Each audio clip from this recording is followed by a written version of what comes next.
Hello दोस्तों, स्वागत है आपका हमारे यूट्यूब चैनल अभिषेक जी के स्टडी में। और मैं आपका दोस्त अभिषेक कुमार आपके लिए लेकर आया हूं हिंदी विषय का एक बहुत ही महत्वपूर्ण जीवन परिचय मैथिली शरण गुप्त जी का। क्योंकि इस जीवन परिचय की बोर्ड एग्जाम में आने की काफ़ी संभावना रहती है, इसलिए आपको इस जीवन परिचय को एक बार ध्यान से देखकर जरूर याद कर लेना है।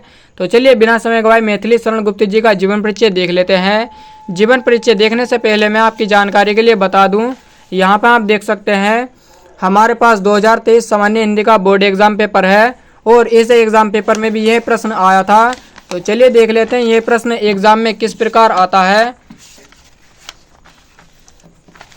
यहाँ पे आप देख सकते हैं प्रश्न संख्या 5 का खेखंड, निम्नलिखित में से किसी एक लेखक का साहित्यिक परिचय देते हुए उनकी प्रमुख कीर्तियों का उल्लेख कीजिए।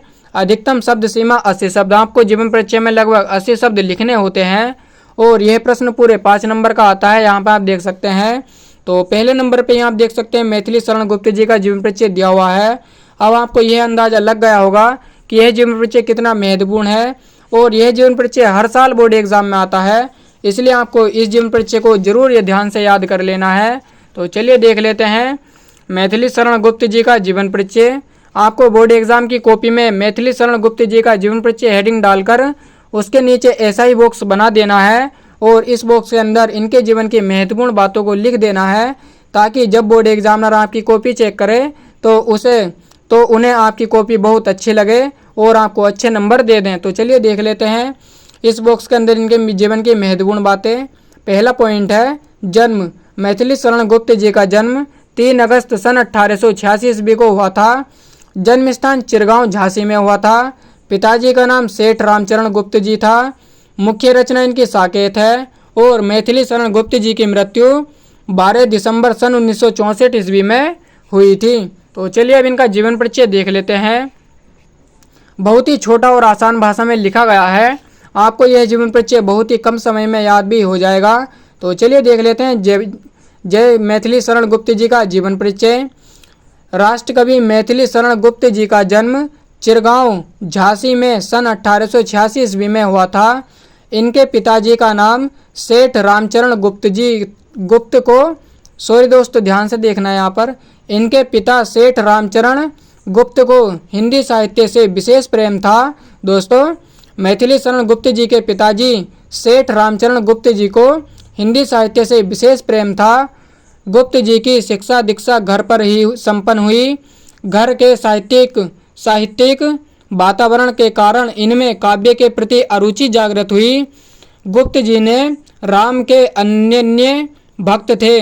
दोस्तों मैथिली शरण गुप्त जी राम के अनन्य भक्त थे। 12 दिसंबर सन 1964 ईस्वी में गुप्त जी का देहावसान हो गया। यानी कि दोस्तों 12 दिसंबर सन 1964 ईस्वी में मैथिली शरण गुप्त जी का देहांत हो गया। आगे इनका साहित्यिक परिचय देख लेते हैं। बोर्ड एग्जाम में साहित्यिक परिचय भी पूछ लेता है। तो साहित्यिक परिचय है मैथिली शरण गुप्त जी का। मैथिली शरण गुप्त जी ने बाल्यावस्था से ही काव्यात्मक प्रवृत्ति विद्यमान थी। आचार्य महावीर प्रसाद द्विवेदी के संपर्क में आने के बाद उनकी प्रेरणा से काव्य रचना करके इन्होंने हिंदी काव्य की धारा को समृद्ध किया है। आगे देख लेते हैं समृद्ध क्या है। इनकी कविता में राष्ट्रभक्ति एवं राष्ट्र प्रेम का स्वर प्रमुख रूप से मुखरित हुआ है। इसी कारण हिंदी साहित्य में इनको महात्मा गांधी जी के द्वारा भारत भारती रचना पर राष्ट्रकवि की उपाधि से विभूषित किया गया है। दोस्तों आपको यह पॉइंट ध्यान रखना है, मैथिली शरण गुप्त जी को हिंदी साहित्य में महात्मा गांधी जी के द्वारा भारत भारती रचना पर राष्ट्रकवि की उपाधि से विभूषित किया गया है। कीर्तियाँ देख लेते हैं मैथिली शरण गुप्त जी की। कीर्तियाँ हैं इनकी मौलिक रचनाएं निम्नलिखित हैं। पहली है भारत भारती। इसमें देश के प्रति गर्व और गौरव की भावनाओं पर आधारित कविताएं हैं। दूसरी है दोस्तों साकेत। श्री रामचरितमानस के बाद हिंदी में राम काव्य का दूसरा स्तंभ साकेत ही है। तीसरी है यशोधरा। इसमें उपेक्षित यशोधरा के चरित्र को काव्य का आधार बनाया है। और चौथी है अनुदित रचनाएं, प्लासी का युद्ध और मेघनाथ वध। दोस्तों यह मिथिलेश शरण गुप्त जी का जीवन परिचय हो गया है। बहुत ही छोटा और आसान भाषा में है। आपको यह जीवन परिचय बहुत ही कम समय में याद भी हो जाएगा। तो दोस्तों आज के लिए बस इतना ही, मिलते हैं अगली वीडियो में। और दोस्तों चैनल पर नए हो तो चैनल को सब्सक्राइब जरूर कर लेना, ताकि हमारी अगली वीडियो भी आपके पास तक पहुंच जाए।